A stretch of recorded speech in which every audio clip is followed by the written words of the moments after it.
yo decidí comenzar de cero. Bueno, estoy aquí hace 5 años, que como no tampoco me vine a una corta edad, porque tú sabes que hay como un tiempo útil de vida laboral, hablando de vida laboral, aquí en España, que ya tú con más de 35 años ya no eres tan joven para conseguir empleo. En este caso, las oportunidades que me daba, por ser migrante, las oportunidades que me daba España eran empleos de otra naturaleza a lo que yo estoy acostumbrada a hacer, por ejemplo, en el sector de cuidado de ancianos, de limpieza o de sector servicio, como lo vimos en el curso. Entonces, claro, yo no tengo nada que ver con esas ramas, entonces yo siempre he intentado buscar trabajos más que todos administrativos, porque sé que tengo que comenzar de cero, pero mi perfil, pues las veces que he sido entrevistada me dicen que estoy sobrecualificada, ¿no? Porque bueno, llegué a ser jueza en mi país, entonces el tema es que tampoco puedo, si intento mentir en un currículum, yo duré 11 años en el Poder Judicial en mi país, ¿cómo hago para yo, 11 años justificar mi vida laboral? Entonces, he tenido aquí, he trabajado de seguro, pero de seguros de puerta fría, que de paso culturalmente no estamos acostumbrados nosotros a ir a puerta fría a vender cosas, ¿no? Para mí fue muy duro porque fue un golpe de estar en una oficina toda la vida, a ir de puerta en puerta a buscarte la vida, ¿no? Eso a mí me generó muchísima ansiedad y depresión cuando yo estaba aquí. De hecho, estuve en una empresa. Yo soy especialista en laboral y fui juzgadora en tema laboral. Entonces estuve en una empresa donde había mucho moving laboral, mucho maltrato psicológico. Yo entré en una depresión gravísima. En mi vida había estado deprimida. Soy muy justa en el campo laboral, y pues me vi sometida a que yo siempre fui maltratada porque a pesar de que desarrollé bien mi trabajo, no teniendo experiencia en el área, porque, bueno, cumplía mis objetivos, tú sabes que en el tema venta aquí son con objetivos y depende de los objetivos tú ganas un salario, ¿no? Entonces a mí me tocaba hacer mis objetivos para vivir dignamente porque estaba sola. Este, a pesar de hacerlos, ellos igual te maltratan, te machacan cada vez más para tú cumplir con más y los objetivos son más elevados y llega un momento que pues como para quemarte, ¿no? Es como la dinámica de ese tipo de empleo. Y pues ciertamente yo no estoy acostumbrada a eso, pues ciertamente me quemé, ¿no? Estaba totalmente deprimida, me tuve que ir al médico porque no paraba de llorar, llegaba todos los días del trabajo llorando. Así viví, yo trabajé casi 3 años en esa empresa, imagínate todo lo que aguanté por necesidad económica. Aunque me había venido con mis ahorros, los ahorros pues se gastaron muy pronto porque la moneda de mi país está sumamente devaluada. En ese momento solamente existía el bolívar.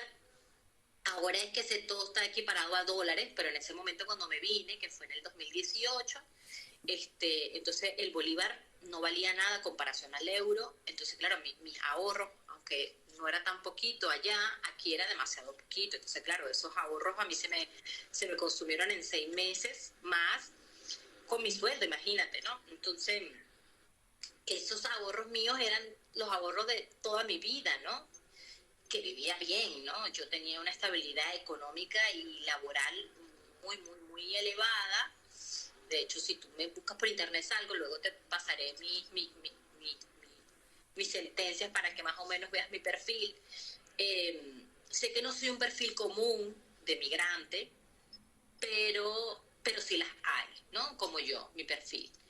Eh, yo denuncié a la empresa, cosa que yo veo que aquí no hacen los españoles. Entonces, culturalmente hay choque. Yo denuncié a la empresa por el maltrato, porque yo estaba consumida. Yo dije, yo voy a denunciar, porque no por el dinero, porque bueno, de hecho no recibí casi dinero, pero sí por dejar un precedente, porque para mí era injusto como el jefe trataba, sobre todo trataba así a las chicas, ¿no?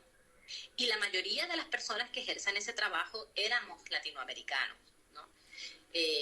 Yo creo que culturalmente un español sabe cuáles son sus derechos y no iban a ejercer ese trabajo. O sea, tú vas a hacer una entrevista en ese tipo de trabajos y el español te dice, no, no quiero trabajar en eso.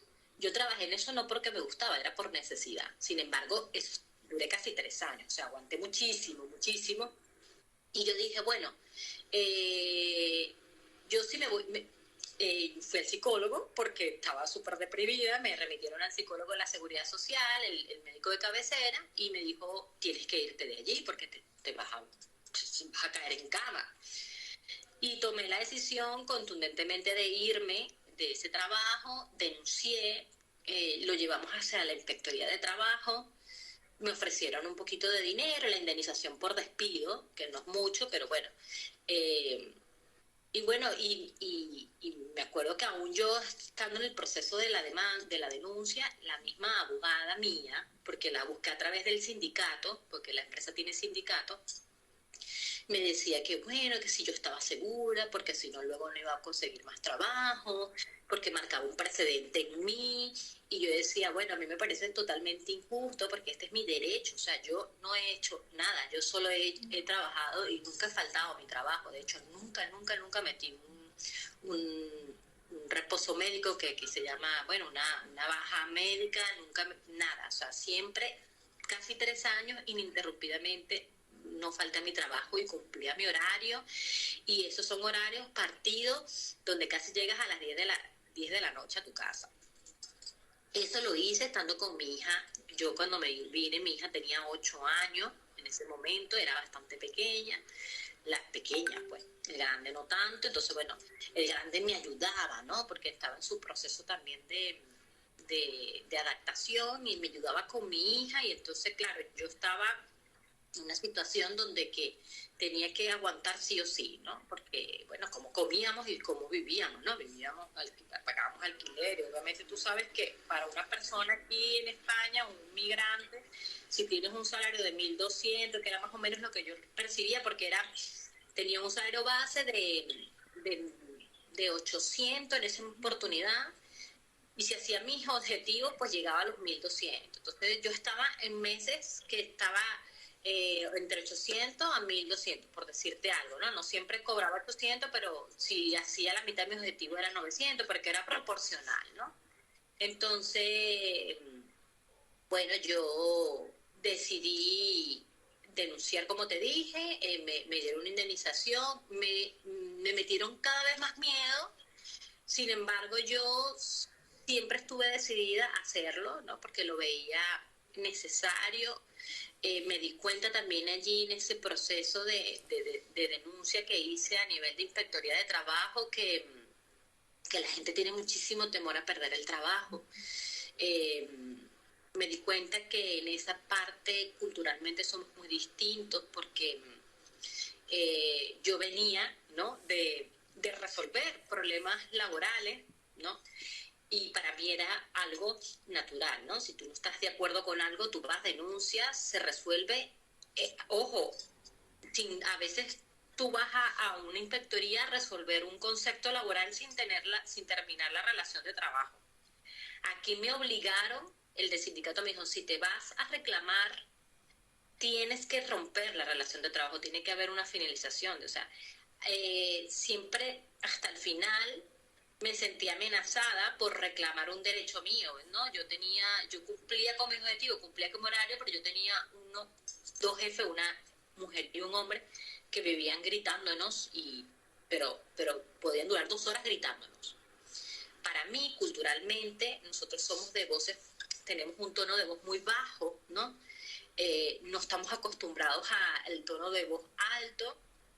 Para mí era un choque, fue mi primer trabajo, yo no sabía cómo era aquí, entonces yo decía, pero ¿por qué están todo el tiempo discutiéndonos si lo estamos haciendo bien? ¿Sabes? ¿Por qué me gritan todo el tiempo si yo lo estoy haciendo bien? O si no lo hago tan bien, no es necesario que te griten todo el día. Yo con 35 años, con una experiencia laboral enorme, ¿sabes? Porque siempre yo duré 11 años en el Poder Judicial, y en esos 11 años hice mi especialización, como te digo, hice mi componente docente, fui profesora también de área de pregrado, posgrado y diplomaturas en Venezuela.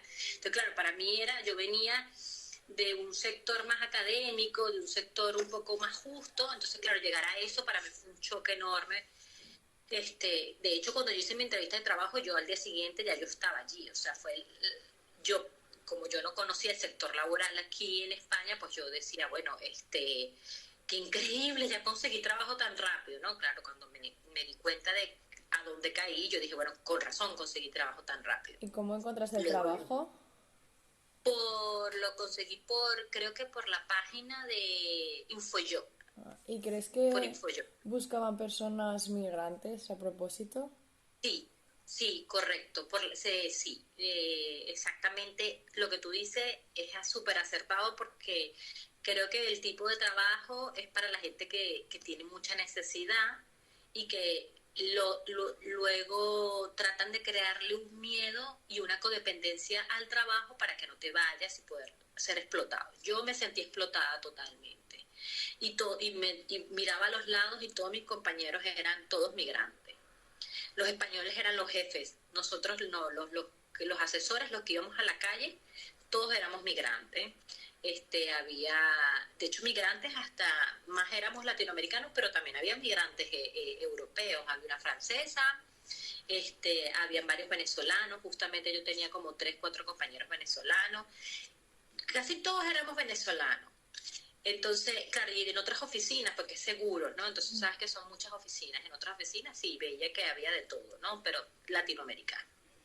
Entonces, claro, sí, me di cuenta que se aprovechaban un poco de la necesidad, porque imagínate estar en una situación así casi 3 años. O sea, yo creo que me parece que es demasiado. Yo tengo 5 años aquí. O sea, imagínate tú, casi más de la mitad de mi vida aquí fue con esa empresa. Imagínate, yo me di cuenta que yo creé una codependencia hacia esa empresa porque yo no, por necesidad, ¿no? Y yo nunca había trabajado por necesidad, siempre he trabajado por superación profesional y obtener beneficio económico, por supuesto, pero nunca por necesidad.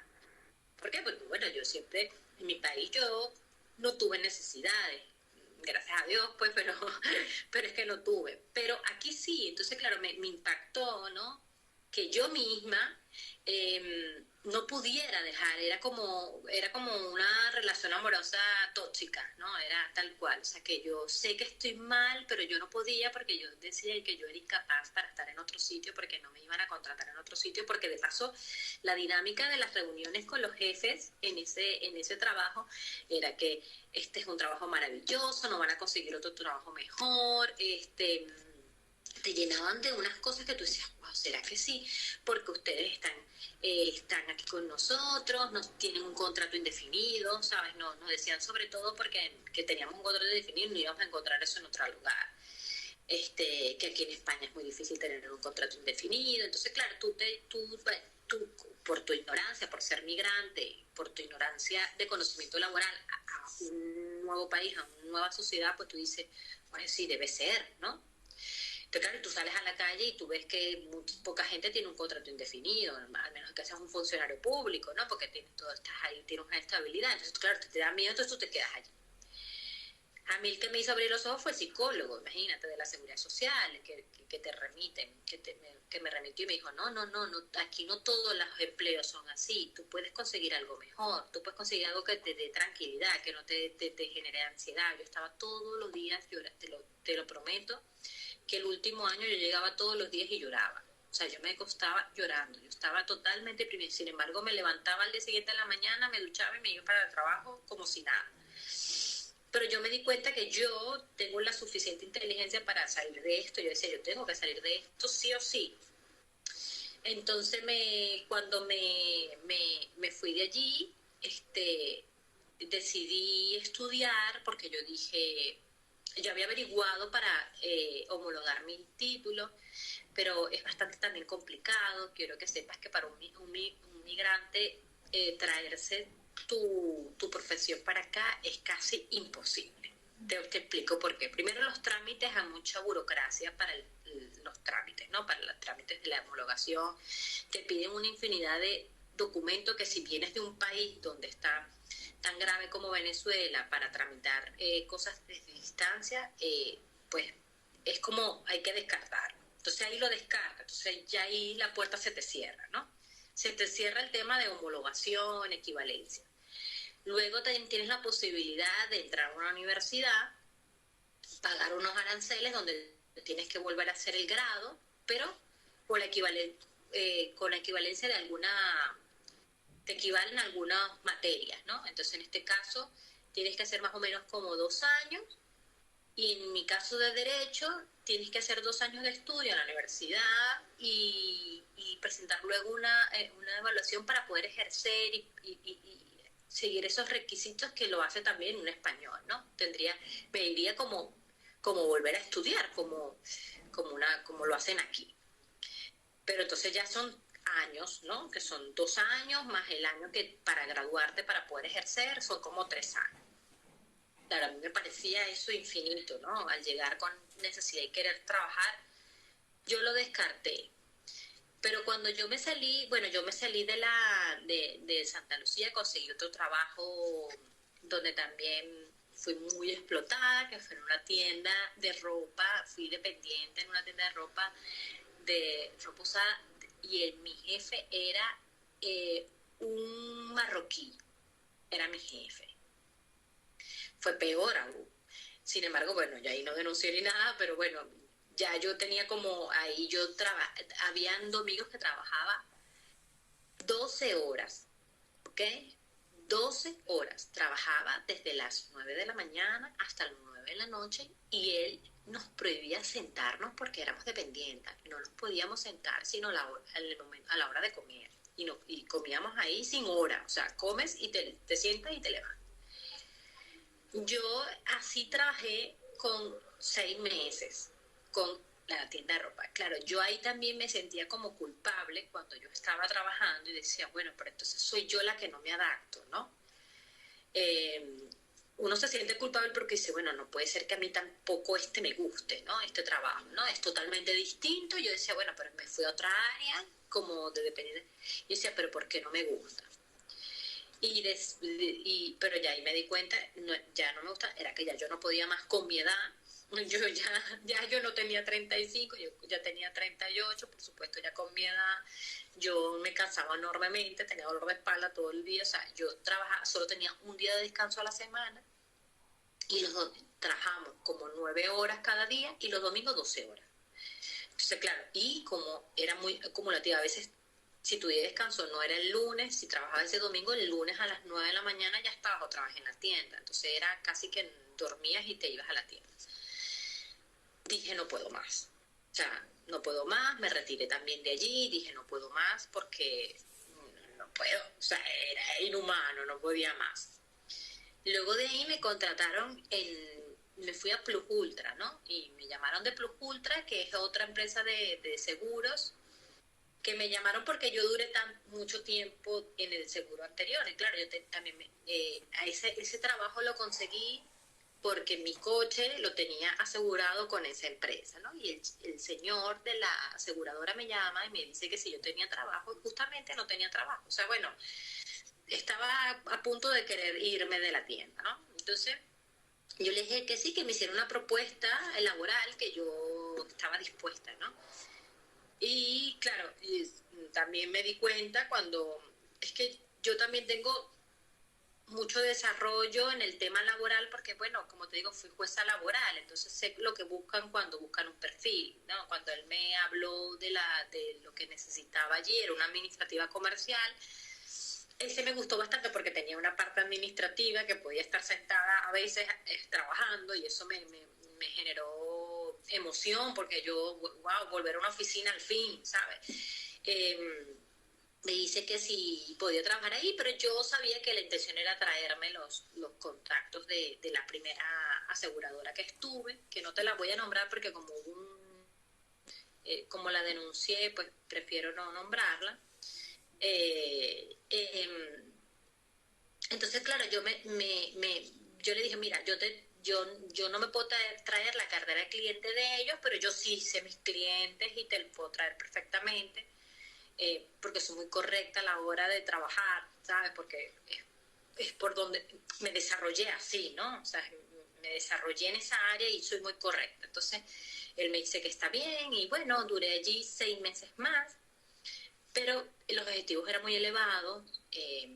Tenía que vender 50 pólizas mensuales, era exorbitante, ¿no? Entonces, eh, también la dinámica de estar sentado allí en una oficina, vender 50 pólizas, pues no era real, ¿no? Porque, sin embargo, en la otra tú ibas a casa y a tiendas, a comercios, a buscarte la vida, pero bueno, te daba más oportunidad, acceso al público que tú puedes.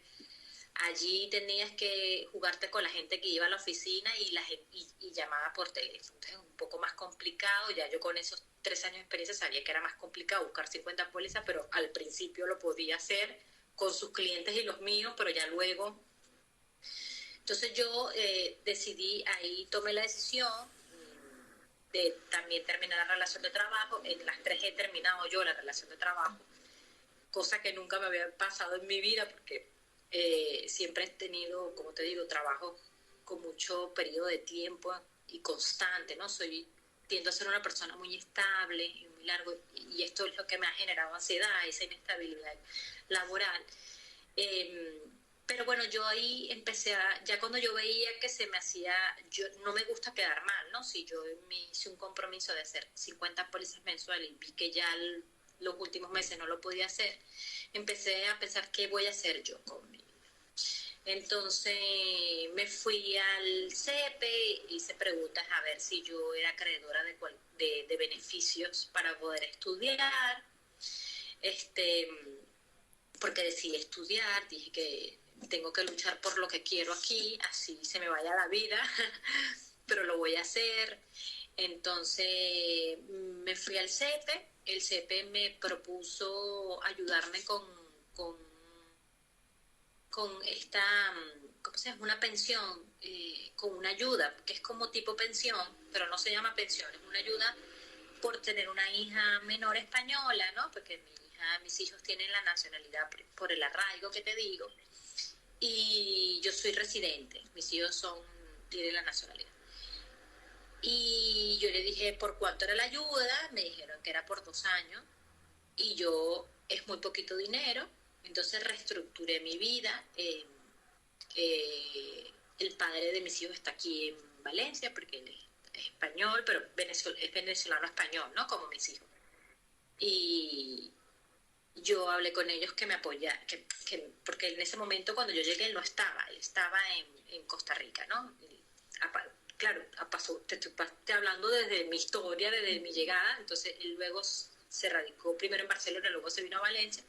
Yo soy divorciada, entonces yo le dije a él que si me podía apoyar porque yo quería estudiar, y entonces yo tenía que ya irme a una habitación, cambiar mi vida, desmejorarla muchísimo, pero para mí era un impulso para poder estudiar, ser una estudiante, ¿no? Como yo veo como son las estudiantes aquí que viven compartiendo piso y estudian, ¿no? Y yo con el dinerito pues que iba a ganar de la pensión pues me podía apañar, pero él tenía que ayudarme. Bueno, ya mi hijo mayor en todo ese trayecto consiguió trabajo, está súper bien porque tiene 20, hoy en día va a cumplir 21 años en noviembre este año, y entonces claro, está súper bien porque con la edad él sí tiene oportunidad, él entró como obrero, imagínate, como obrero en una empresa, y hoy en día es formador y técnico en una empresa de fotovoltaica, gana súper bien, gana 1.500 euros, que para nosotros es muchísimo, sabes que para nosotros como migrantes, ¿no? O sea, que yo sé que no es muchísimo, pero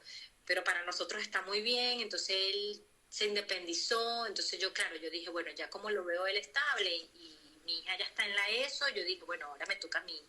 Entonces fue cuando yo me salgo de Plus Ultra, me pido la ayuda económica que me daba el gobierno por tener hijos de español, y me voy a una habitación, me apoyó mi expareja, y bueno, yo tengo, mi hermana es abogada como yo, pero ella aún sigue en Venezuela, y ella es catedrática de una universidad, y ella me contactó con las profesoras de Zaragoza del doctorado porque ella tiene doctorado pero en otra área, ella tiene doctorado en el área de propiedad intelectual y ella me dice, mira, hay un doctorado que se vincula un poco contigo, te voy a contactar con ellas. Yo hice una videoconferencia con ellas, me pidieron mi currículum y mi experiencia laboral, todo, porque tú sabes, para entrar a un doctorado te piden demasiada documentación, entregué todo lo que tenía.